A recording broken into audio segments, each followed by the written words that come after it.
எங்கள் வீட்டில் நாங்கள் 5 பிள்ளைங்க. 5 பிள்ளைகள்லையே வந்து அதாவது 5 பேரும் ஒவ்வொருத்தரும் ஒவ்வொன்றில் எக்ஸ்பர்ட், ஒரு ஆளை தவிர. அந்த ஒரு ஆள் யாருன்னா நான் தான். அவ்வளோ. ஹல்லேலூயா. நம்மளெல்லாம் எப்போவோ எக்ஸ்போர்ட் பண்ண வேண்டியது. மீதி எல்லாரும் எல்லாத்துலேயும் எக்ஸ்பர்ட். அவங்க எல்லாத்துலேயும் டாப்பில் இருப்பாங்க. எங்கள் அண்ணன் வந்து சர்ச்சில் மியூசிஷியன், அவங்க தான். அவங்க எல்லாத்துலேயுமே ரொம்ப டாப். அடுத்த தம்பி பால்சேம், அவரும் டாப், மியூசிக்லேயும் சரி படிப்புலேயும் சரி.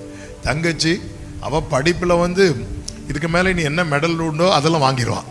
அந்த மாதிரி டாப்பு, நல்ல பாட்டு பாடுவான். கடைசி தம்பி டேவிட் சாம் ஆல்ரவுண்டர். அவர் எதில் கை வச்சாலுமே டாப்பில் தான் இருப்பார். 2வது பையன் தான் நம்ம. ஒன்றும் வராது, படிப்பும் வராது, பாட்டும் வராது, ஒன்றும் வராது. 4 பேரை பார்த்து பேச தெரியாது. யாராவது வீட்டில் ஏதாவது ரிலேட்டிவ்ஸ் வந்தாங்கன்னா ஒரு சில ரிலேட்டிவ்கிட்ட மட்டும் நல்லா பேசி பழகும், அவங்கள்ட்ட இருந்து மட்டும் பேச. வேறு யார் வந்தாலும் நல்லா இருக்கீங்களாம் கேட்பேன். அதுக்கப்புறம் என்ன அந்த ஏரியா பக்கமே பார்க்க முடியாது. அவங்க போகிறது வர நீங்கள் என்னை தேடியும் காணாதிருப்பீர்கள். நான் எங்கேயாவது ஒழிச்சு தான் இருப்பேன். ஏன்னா நம்மளை கூப்பிட்டு நிறுத்தி ஏதாவது கேட்டுருவாங்க. இப்படி இருந்தேன். ஆமாம். ஆனால் என்னை கத்தை தெரிந்தெடுத்தார். எது எது எனக்கு இல்லையோ அதெல்லாம் எனக்கு தர ஆரம்பித்தார். இதெல்லாம் சின்ன வயசுல ஏன் தராமல் இப்போ தரீங்க ஆண்டவரேன்னு கேட்டால், ஆண்டவர் சொன்ன ஒரே வார்த்தை, இப்போ பாரு, அப்போ தராமல் இப்போ தரது உனக்கு சாட்சியாக மாறிச்சு பார்த்தியா. ஹல்லேலூயா.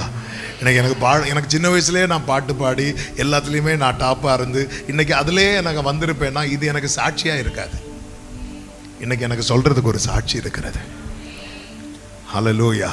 இன்றைக்கி எனக்கு சொல்கிறதுக்கு ஒரு கர்த்தரை முன்னிறுத்தி சொல்வதற்கு ஒரு சாட்சி இருக்கிறது.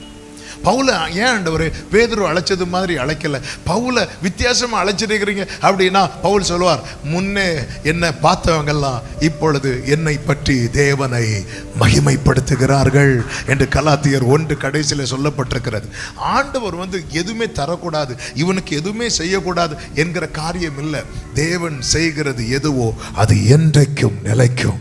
ஆண்டவர் தருவேன் சொன்னா தராமல் இருக்க மாட்டார். அவர் இஸ்ரவேல் குடும்பத்துக்கு சொல்லிய நல் வார்த்தைகளில் ஒன்றாகிலும் தவறவில்லை, எல்லாம் நிறைவேறிற்று. ஒரு ஆமேன் சொல்லுங்க பார்க்கலாம். ஆமேன்.